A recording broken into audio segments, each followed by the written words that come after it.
As I handed Alice the glass of water, I couldn't help but replay the events of that night in my mind. It had been over 2 years since that fateful evening when everything came crashing down. Seeing her now, sitting on my couch as if nothing had happened, made the knot in my stomach tighten. She looked the same, yet so different. The person I had loved for 7 years was sitting across from me, but all I could see was the betrayal, the lies, and the destruction of the life we had built together. Alice took a sip of water, looking around my small apartment with mild curiosity. "Nice place," she said, though her tone seemed more obligatory than genuine. "Cut the small talk, Alice," I said, sitting down across from her. "Why are you here?" She placed the glass down on the coffee table and sighed. "Sam, I know you're angry, and you have every right to be, but I never got to explain. I never got to tell you my side of things. You just disappeared. No note, no goodbye, nothing. I came home and you were gone. I didn't even know where you were until now." I leaned back in my chair, crossing my arms. "You really don't get it, do you? I told you exactly what would happen if you went through with that date, and you went anyway. I warned you, Alice. I told you that if you walked out that door, you were walking out of this marriage. But you didn't care. You left anyway." Her face flushed, and for a moment, she looked like she might cry. But Alice wasn't the crying type. At least not the Alice I remembered. "You're being unfair. You don't know everything that happened that night." I laughed bitterly. "I know enough. Sylvia made sure of that when she called me at 1 in the morning to let me hear it firsthand. Do you remember that? Because I sure do." Alice's face turned pale. She opened her mouth to speak, but closed it again, unsure of what to say. "I don't need to know more," I continued. "I heard it, Alice. I heard you with another man. The one thing I had always feared, the thing I had warned you about. It happened. And for what? A party with your slutty best friend? Don't talk about Sylvia like that," Alice snapped, suddenly defensive. I stood up, the anger bubbling inside me. "Sylvia is the reason we're sitting here right now. She's been poisoning our marriage for years. Every time you went to one of her parties, I begged you not to go. I tried to make you see what she was doing, but you always chose her over me. And now, look where that got us." Alice shook her head, tears forming in her eyes. "You don't understand, Sam. I wasn't planning to do anything that night.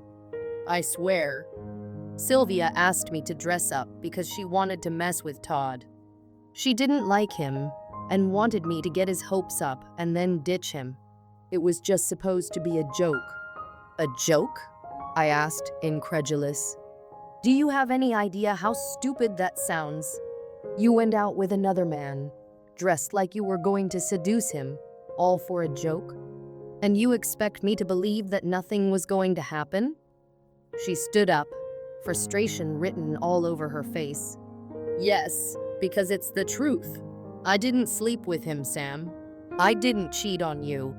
"Then what the hell did I hear on the phone, Alice?" I demanded, stepping closer to her. "What was that? Because it sure as hell sounded like you and Todd." Alice stared at me, her mouth open, but no words came out. She seemed to be searching for an explanation, something to make me believe her. But the silence stretched between us, and in that silence, I found my answer.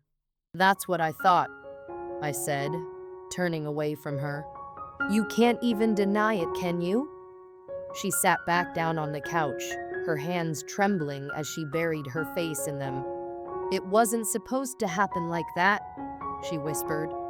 "I never meant to hurt you." I turned around, my voice low and cold. "But you did. You hurt me in the worst way possible. I trusted you, Alice. I loved you. And you threw it all away for what? A party? A thrill?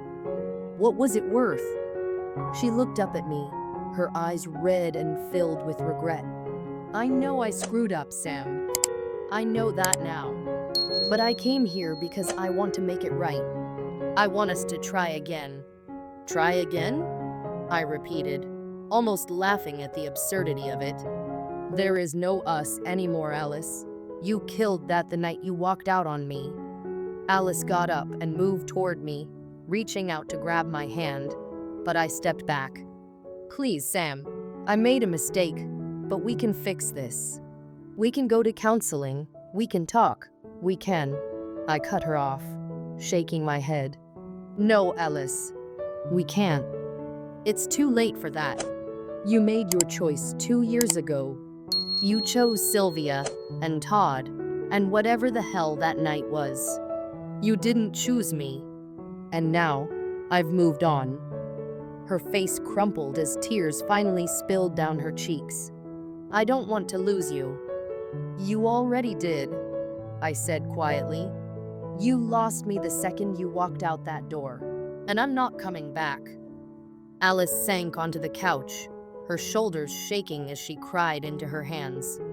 For a moment, I felt a flicker of the love I used to have for her, but it was quickly snuffed out by the weight of everything that had happened. The pain, the betrayal, it was too much to forgive. I walked over to the door and opened it, gesturing for her to leave. You need to go, Alice. There's nothing left for you here. She looked up at me, her eyes pleading, but I didn't waver. After a long pause, she slowly stood up and walked toward the door. Just before stepping out, she turned back to face me one last time. Sam, she said, her voice shaky. I'll always love you. I'm sorry for everything. I didn't respond. I simply closed the door behind her. As the door clicked shut, I leaned against it, feeling the weight of finality settle over me. For the first time in 2 years, I realized that I was finally free from the pain, the doubt, and the heartbreak. Alice was part of my past now, and that's where she would stay. I walked back to the couch and sat down, staring at the TV, but not really watching it. My mind was too busy processing everything that had just happened. Alice had found me after all this time, and for a brief moment, part of me had wondered if maybe we could fix things. But now, I knew the truth. Some things just couldn't be fixed, and I was okay with that. Alice sat across from me, her face a mixture of defiance and desperation. She had clearly come with a purpose to win me back, but that purpose felt hollow, like someone chasing after a lost cause without even realizing it. My heart, which once might have softened for her, had turned cold long ago. She recounted her side of the story, how the events at Sylvia's party spiraled out of her control. Yet none of it changed the one fact that mattered to me. She had walked out that door. He was going to hit the jackpot that night. Alice began, recounting her recollections of Todd hovering over her all night at the party. She spoke about how other men had noticed her, how she had danced with several, and how as the night wore on, she started to feel dizzy. I sat, listening but unmoved. It felt like she was talking about someone else entirely, someone who once loved me, but who had chosen to go where I told her not to. She described how Sylvia had urged her to dress provocatively for the party, even though Sylvia had some ulterior motives. I didn't know it was going to end up the way it did, Alice insisted. I thought I was just helping Sylvia deal with a guy she didn't like. But then, I started to feel strange. And the next thing I knew, I was in one of the spare bedrooms. My stomach twisted slightly, but I kept my composure. Alice continued, recounting how she slowly became aware of being drugged and raped, how the situation spiraled beyond her control. I thought I was with you, she said, her voice breaking slightly. It wasn't until I heard someone else's voice that I realized I wasn't. Her eyes searched mine, hoping to find a flicker of sympathy, some sign that I might soften to her plight.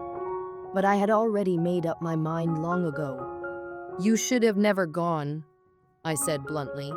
I warned you what would happen. You ignored me.